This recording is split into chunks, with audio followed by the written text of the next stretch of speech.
या ठिकाणी आता महाराष्ट्राच्या विधान परिषदेवर बिनविरोध असे निवडून गेलेले आपल्या शहराचं भूषण संपर्क असणारे आपल्या सर्वांचे सुपरिचित आदरणीय केनिकर साहेब या ठिकाणी आले। विठोबा पाहून आला त्या माझे घरा असं म्हणाल काही अडचण नाही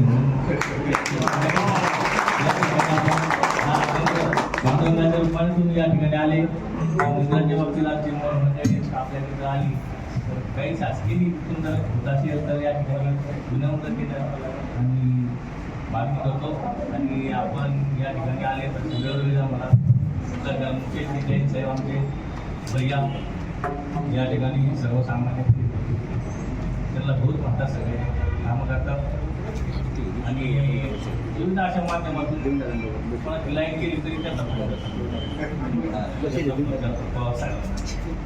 अत्यंत चांगला असा जो आहे तर त्यांनी या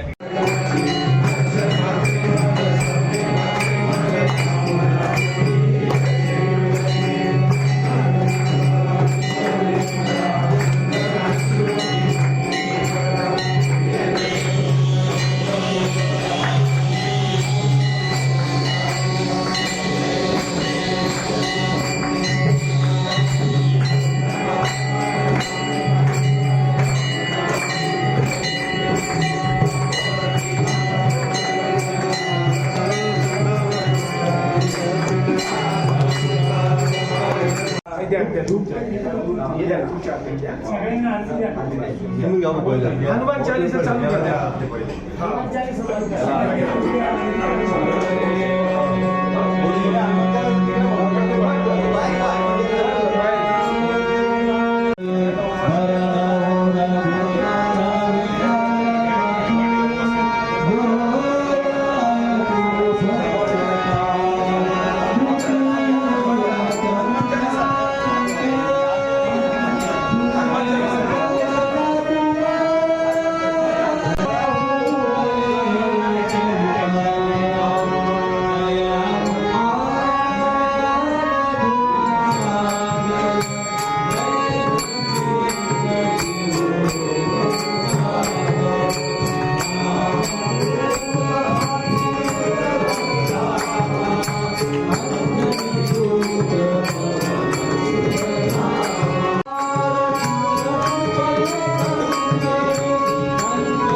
मोर्चा निघाला होता सत्य मोर्चा। त्या सत्य मोर्चाबद्दल आपलं काय मत आहे? उद्या स्वतः का जरा कोणता मोर्चा? जो मुंबईमध्ये जो आज महाविकास आघाडीचा मोर्चा निघाला होता सत्य मोर्चा म्हणून, जे मतदानाच्या विरोधामध्ये बोगस मतदान आहे त्याबद्दल, तर आपली काय प्रतिक्रिया आहे? दुःख वाटतं, कीव येते या लोकांची मला। ज्यांचे सात राज्यामध्ये स्वतःच्या मित्र पक्षाचे सरकार आहे त्यांनी पहिले राजीनामे द्यावे आणि मग निवडणूक आयोगावर ठपका ठेवावा।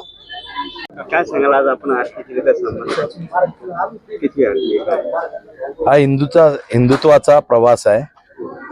धर्म संस्कृती आणि राष्ट्रभक्तीने प्रेरित होऊन सर्व युवकाला एकत्र करणे, या देशाच्या खऱ्या अर्थाने संकटमोचन हनुमान मारुतीची आराधना करून या देशाला परत मोदीजी जे विश्वगुरु बनवण्याची संकल्पना केली त्याला ताकद देण्याची भूमिका घेऊन ही महाआरती आहे। गोरक्षकांनी गाई घेऊन जाणार एक आयशेत पकडला आणि त्यामध्ये जे पोलीस अधिकारी त्यांना आररावीची भाषा करतात।